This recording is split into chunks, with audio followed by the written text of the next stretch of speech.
నమస్తే, welcome to ప్రజానా news.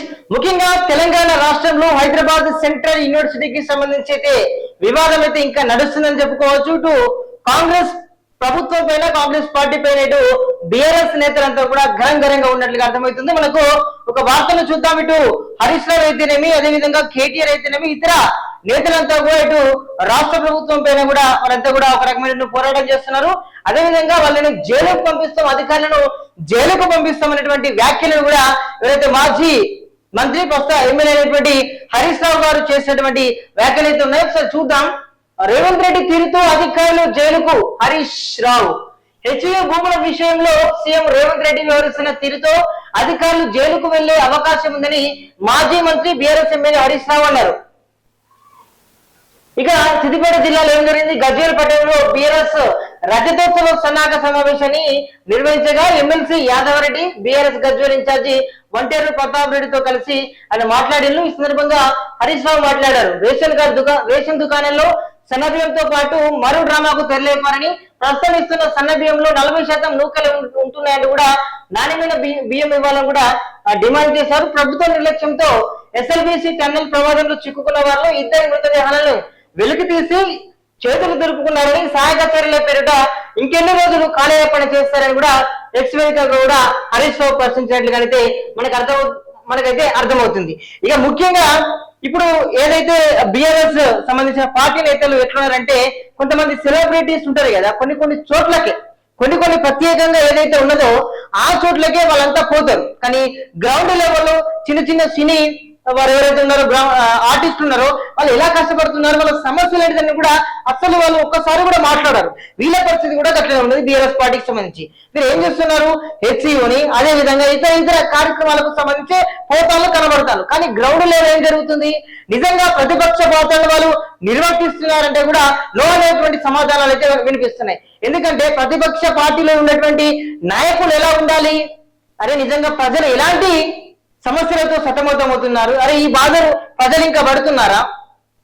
అదే ఈ యొక్క సమస్యలను ప్రజల దగ్గరికి తీసుకెళ్లాల్సిన బాధ్యత మనపై ఉండాలని కూడా వాళ్ళు ఒక రకమైనటువంటి ప్లాన్ తో ఉండాలి. కానీ ఇక్కడ ఏం జరుగుతుంది? ఏం జరుగుతుందంటే నిజంగా వాళ్ళు చేస్తున్నటువంటి ప్రతిపక్ష పాత్ర కూడా నిజంగా జీరో అని అనిపిస్తున్నటువంటి దృశ్యాలు అయితే మనకు కనిపిస్తున్నాయి. ఎక్కడ కూడా ఒక్కసారి మీరు కూడా ఆలోచించండి. ఎక్కడైనా కూడా ప్రతిపక్ష పాత్రను వాళ్ళు సమర్థంగా నిర్వర్తిస్తున్నారా? ఎస్సీ భూములను సరే ఓకే, మీరు దాని గురించి పోరాటం చేస్తున్నారు, ప్రభుత్వ భూములని దాన్ని ప్రైవేట్ పరం చేయొద్దని పోరాటం చేస్తున్న సంతోషం. మీరు మరి మీ ప్రభుత్వ హయాంలో కూడా ఆ యొక్క భూములను మీరు కూడా అంగీకారం చేసి మీరు మీ పరిధిలోకి తీసుకొని కూడా వాళ్ళని కబ్జా చేసినటువంటి పరిస్థితి ఉన్నది కదా.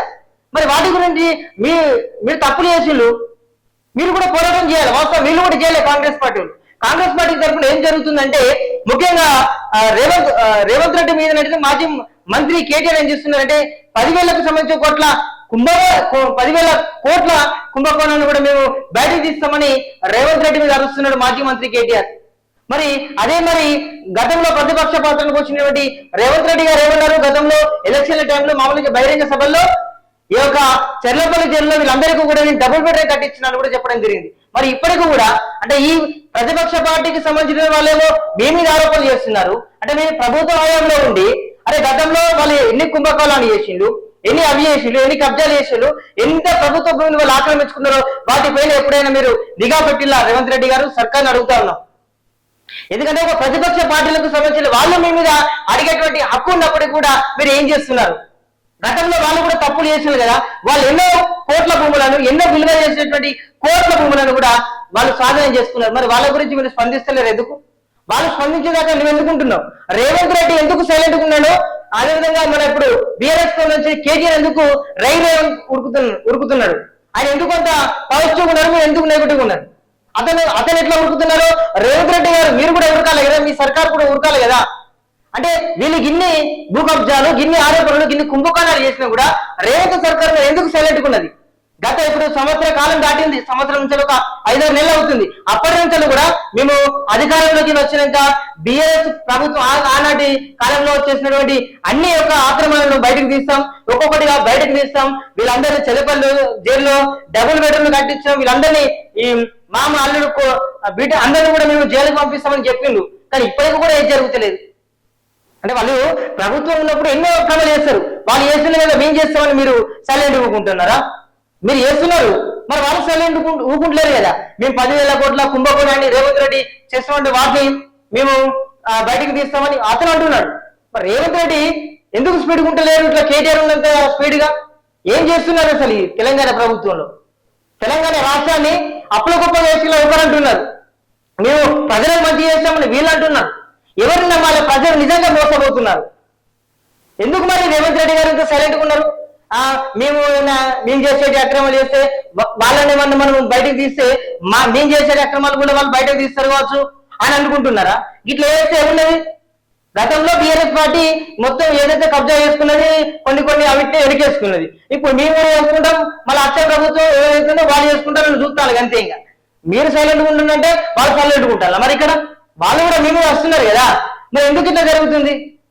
ఇప్పటికైనా ఏదైనా కూడా అంటే మామూలుగా మనం ప్రతిపక్ష పాత్రలు ఏదైతే పోషిస్తున్నామో దాన్ని కూడా మీరు పకడ్బందీగా వేసుకోవాలి. గ్రౌండ్ లెవెల్ ఏం జరుగుతుంది? గ్రౌండ్ లెవెల్ నిజంగా ప్రజలు సంతోషంగా ఉన్నారా? ప్రభుత్వం పైన ఏదైతే ఉన్నదో బీఆర్ఎస్ పార్టీ ప్రతిపక్ష పాత్రను సమర్థవంతంగా నిర్వర్తిస్తే అరే మా కోసం బరాబరి కష్టపడ్డారు కదా అనేటువంటి మాట ప్రజల్లో ఉంటుంది. వారి యొక్క అభిమానులు కూడా వాళ్ళు రానున్న రోజులటువంటి చాటే అవకాశం ఉంటుంది. అధికారులు అంటే మీ అధికారులు ఇప్పుడు అధికార పరిస్థితి కూడా నిజంగా ఆగమ్యగోచరంగా తయారైంది. గతంలో బీఆర్ఎస్ ప్రభుత్వం హయాంలో ఏమవుతుంది, అధికారులు వాళ్ళందరినీ కూడా జుట్లో పెట్టుకొని వాళ్ళ జుట్లు చేతులు పెట్టుకొని ఇజ్జేయి అజ్జేయి అంటే ఇప్పుడున్న తరుణంలో ఏం జరుగుతుంది? వాళ్ళే కూడా ముప్పు తిప్పలే. కొంతమంది అధికారులు జైలు కూడా వెళ్ళినట్టు పరిస్థితి ఉన్నది ఇప్పుడు ఈ కాలంలో. ఇప్పుడు కూడా కాంగ్రెస్ ప్రభుత్వం హయాంలో కూడా అధికారులు ఈ ప్రభుత్వం చెప్పినట్టు చేస్తా ఉన్నారు. మరి ఆ కాలంలో ఉన్నట్టయితే ఇంకొక ప్రభుత్వం వస్తుంది, నువ్వు ఆ ప్రభుత్వం చేయలేదా, మాకెందుకు చేయరు అని నిజంగా అధికారులు ఇబ్బంది పడుతున్నారు. వీళ్ళు ఏమంటున్నారు, అధికారుల దగ్గర ముప్పు తిప్పలు తక్కువ జైలు పంపిస్తామని కూడా వీళ్ళు అంటున్నారు. అంటే వాళ్ళు చేస్తే అట్లా, వీళ్ళు చేస్తే ఇట్లా. అధికారులు కూడా మీరు కూడా కొంచెం మారండి. ఎందుకంటే మీ ఉద్యోగం సపోజ్ మీ ప్రమోషన్ల కోసం దేనికోసం కాదు, మీ ప్రమోషన్లు ఎప్పుడో కూడా ఒకసారి అయితే వస్తాయి. ప్రమోషన్లు రాకపోతే మీరు ప్రభుత్వ ఉద్యోగులను కూడా అంటే మామూలుగా ఉద్యోగులు కూడా కాకపోరు. ఎందుకంటే మీరు ఎప్పుడు కూడా ప్రభుత్వ ఉద్యోగులే. ప్రమోషన్ వస్తలేదను వీళ్ళు చెప్పినట్టు మేము వింటున్నా కాదు, ఎప్పుడున్నా మీరు ప్రభుత్వ ఉద్యోగులే. కాబట్టి మీరు సమర్థవంతంగా పనిచేయాలి. ఏదో వాళ్ళు చెప్పిన కానీ అంటే వీళ్ళకు రానున్న రోజుల్లో మామూలుగా చట్టాలు అన్నీ ఉంటాయి కదా, ఆ చట్టాలకు లోపల మీరు పనిచేయాలి. ఎట్లా ఏ సార్ చెప్పిండు, ముఖ్యమంత్రి చెప్పిండు, మంత్రి చెప్పిండు, మా ఎమ్మెల్యే చెప్పిండు, ఇట్లా చెప్తే నడుస్తుందా?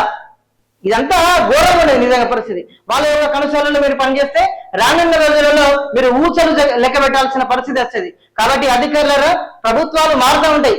సరే ఒక దఫా చేస్తారు, ఇంకో దఫా చేస్తారు, మూడో దఫాకు మళ్ళీ రావాల్సిందే కదా. మీరంతా చూసింది కదా, 2 దఫాలుగా బీఆర్ఎస్ సర్కారు పాలన సాగింది, ఇప్పుడు మళ్ళా కాంగ్రెస్ సర్కారు పాలన సాగుతుంది. ఈ సర్కారు పాలన కూడా ఏ సర్కారు పాలన కూడా మీరు నిజంగా మీ చట్టాలకు లోబడి పనిచేయండి, లేకపోతే మీ నిజంగా మస్తు స్ట్రగుల్ అయ్యేటువంటి అవకాశాలు అయితే కనిపిస్తాయి. ముఖ్యంగా ఏంటంటే ఇప్పుడు మామూలుగా మాజీ మంత్రి కేటీఆర్ ఏమంటున్నారు, ఇతను తప్పులు చేస్తున్నాడు అది ఇది అని చెప్తున్నారు. మరి ఎందుకు చర్యలు తీసుకుంటలేదు మీరు? రేవంత్ సర్కార్ గతంలో ఉన్నటువంటి ఏదైతే ఉందో బీఆర్ఎస్ పార్టీ చాలా రకాలుగా అక్రమాలు చేసింది, కబ్జాలు చేసింది. నిజంగా కోకాపేట ల్యాండ్స్ ఇవన్నీ రకరకాలుగా ఉన్నాయి. మరి వాటి గురించి మీరు నిఘా పెడతలేరేంది? వాళ్ళని ఏమైనా ఏలు పెడితే మా దాంట్లో ఏలు పెడతారనేటువంటి మీరు దాంతో మీరు ముందుకు వెళ్తున్నారు. ఇప్పుడు వాళ్ళన్నీ కోకాపేట భూములని, అది సికింద్రాబాద్ సమితి ఆ భూములని అవన్నీ రకాలుగా మీరు అవన్నీ చేసిండ్రు ఎవరు బీఆర్ఎస్ పార్టీలో. మరి వాటిని హెచ్సియు భూములకు సంబంధించి మీరు ఇప్పుడే రాకుండా ఇక్కడికి ఎవరైతే ఉన్నారో గత ప్రభుత్వం హయాంలో ఆ భూములను మీరు ఏం చేయాలి? ఆ భూములను అన్ని ఏదైతే మీకు సంబంధించినటువంటి వారికి ప్రభుత్వానికి సంబంధించిన నిధులను కేటాయించుకోండి. కానీ ఏదో హెచ్సికి దాని పక్కన పెట్టి దీని మీద వచ్చుడు, ఇది న్యాయం కాదు కదా. తప్పకుండా ఏదైతే ఉందో మీరు అన్నారు, ఈ ప్రభుత్వ హయాంలో కూడా మేము వాళ్ళని జైలు పంపిస్తామని వీళ్ళు అంటున్నారంటే ఏంది కథ? అంటే మీరు కూడా కరెక్ట్ ఉన్నారు కదా. మీరు కరెక్ట్గా ఉన్నప్పుడే ప్రజాపాలన అనేది సాఫీగా జరుగుతుంది. ప్రతిపక్ష వాళ్ళు ఆరోపిస్తుంటే ఈ ప్రభుత్వం ఏం చేస్తుంది? ఎందుకు సైలెంట్గా ఉంటుంది అసలు? దీనికి ఒకసారి పునరాలోచన చేసుకోవాలి. ఎందుకంటే ఒక ప్రతిపక్ష వాళ్ళు ఆరోపిస్తున్నారు అంటే మీరు ఎందుకు సైలెంట్గా ఉన్నారు అనేది కూడా ఒకసారి ఆలోచించుకోవాలి. మిమ్మల్ని జైలు పంపిస్తాం, మీ మీద కుంభకోణాన్ని బయట పెడతామని వాళ్ళు అంటున్నారు. వాళ్ళు చేసినటువంటి కుంభకోణాలు మీరు ఎందుకు బయట పెడతలేరు? అది కూడా ఒకసారి ఆలోచించుకోవాలి కదా. రేవంత్ సర్కార్ గారు మీకు సలహాదారులు ఉన్నారు, వాళ్ళందరినీ కూడా మంచిగా పెట్టుకోండి, మంచి సలహాదారులను పెట్టుకోండి, వాళ్ళు మీకు సలహాలు ఇస్తారు. అవినీతిని ప్రశ్నిస్తే అవినీతిని బయట పెట్టాల్సినటువంటి మీరు అప్పుడు ప్రభుత్వాన్ని, మరి ఇప్పుడు మీరు సైలెంట్గా ఉన్నారు. మీ ప్రభుత్వాన్ని అవినీతి వాళ్ళు బయట పెడతా అంటున్నారు. ఒకసారి ఇప్పటికైనా మీరు సోయి తెచ్చుకొని తప్పకుండా ఏం జరుగుతుంది, గతంలో ప్రభుత్వం ఎన్ని అక్రమాలు చేసింది, వాటిని ఎలా మనం బయటకు తీయాలి, ప్రజాధనాన్ని దుర్వినియోగం చేసుకుంటా ప్రజలకు ఎలా ఉపయోగపడేలా చేసుకోవాల్సిన బాధ్యత ఎంతైనా ఉందని కూడా గమనించాలి.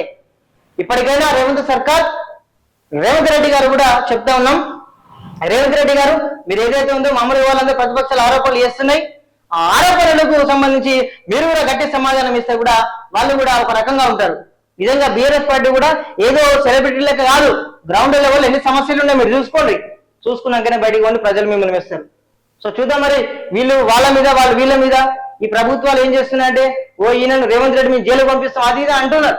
అరే ఒక ప్రభుత్వం ఉన్నటువంటి వ్యక్తులు మాట్లాడకుండా ప్రతిపక్షం ఉన్నటువంటి వ్యక్తులు మాట్లాడడం, వీళ్ళు సైలెంట్ గా ఉండడం ఏంటి? ఏం జరుగుతుంది అసలు తెలంగాణ రాష్ట్రంలో? నిజంగా కాంగ్రెస్ ప్రభుత్వం సంబంధించి ఇంకేమైనా రానున్న రోజులు ఎలాంటి మార్పులు వస్తాయో వేచి చూడాల్సిందే. వీళ్ళు ప్రతిపక్షాలు ఇంకెన్ని ఆరోపణలు చేస్తాయో, మరి ఆరోపణలకు తగ్గట్టు వీళ్ళు ఎలాంటి కౌంటర్లు ఇస్తారు, ఎలాంటి కార్యక్రమాలు చేపడతారో వేచి చూడాల్సిందే. సో చూస్తూనే ఉండండి Prajanadi news. Thank you so much.